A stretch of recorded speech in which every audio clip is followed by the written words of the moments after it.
সুধী দর্শক শ্রোতা, আপনাদেরকে দেখাতে যাচ্ছি উপকূল মানুষের জীবন জীবিকা কেমন, তাদের জীবনযাত্রার মান কেমন।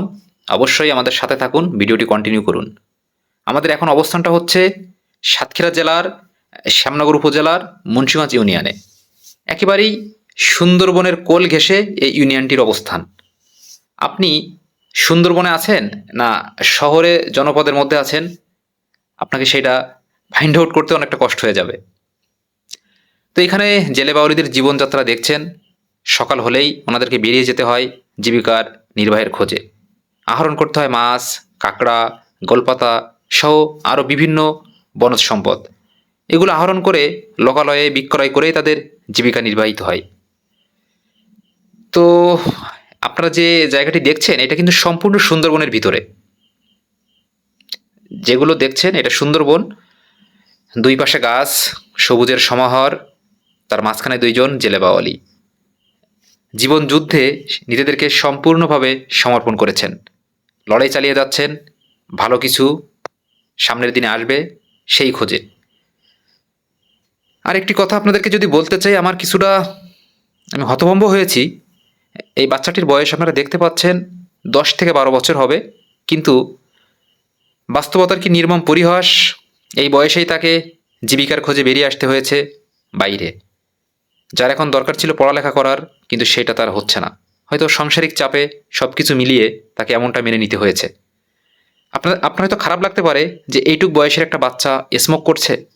আমারও এমনটা ভেবেছিলাম, কিন্তু তার উপরে সংসারের যে চাপ, যে বোঝাটা নেমে এসেছে, হয়তো সেইটা বহন করার জন্য তাকে এই পথটা বেছে নিতে হয়েছে। তো উপকূলের মানুষের জীবন নিয়ে যদি আরেকটু আপনাদেরকে বিস্তারিতভাবে বলতে চাই, তাদের সকাল হয় পাখির কলকাকলিতে, তারপরে ঘুম ভাঙে, উঠানের উনান থেকে এক কুচি কয়লা মুখে গুজে দিয়ে দাঁতটা কোনোভাবে একটু পরিষ্কার করে বেরিয়ে যেতে হয় ডিঙি নৌকা নিয়ে। কারণ একদিন আয় রোজগার না করতে পারলে বাড়ির হাঁড়িটা যে গরম হয় না, না খেয়ে থাকতে হয়। এমনটাই তাদের জীবন।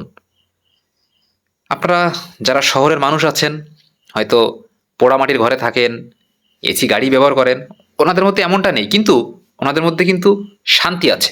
এইটা খুঁজে পেয়েছি। তাদের মধ্যে অসম্ভব হৃদ্রতা আছে, ঐক্যবদ্ধ আছে, বড় হওয়ার চরম আশা আকাঙ্ক্ষা আছে ভিতরে। আপনারা আসবেন, সুন্দরবন ভ্রমণ করবেন, দেখবেন উপকূলের মানুষের জীবনযাত্রা কেমন, সেটাও ফ্রেমবন্দি করবেন। আপনার ইমোশনটাও ক্যামেরাবন্দি করতে পারেন। আরেকটি কথা না বললে নয়, উপকূলের মানুষ কিন্তু অসম্ভব সাহসী হয়ে থাকে। কারণ প্রকৃতির প্রতিকূল পরিবেশের সাথে লড়াই করে তাদের বেঁচে থাকতে হয়। বন্যা, ঝড়, জলোচ্ছ্বাস, তুফান, নানান রকম বিপদ তাদের উপর থেকে অতিবাহিত হয়। সব কিছু মাথা পেতে, বুক পেতে তাদেরকে সহ্য করতে হয়। তো এই ছিল আজকের কথা। যদি আমার ভিডিওটি ভালো লেগে থাকে অবশ্যই লাইক করবেন, কমেন্টস করবেন, শেয়ার করবেন। পরের ভিডিও দেখার জন্য সাথে থাকবেন।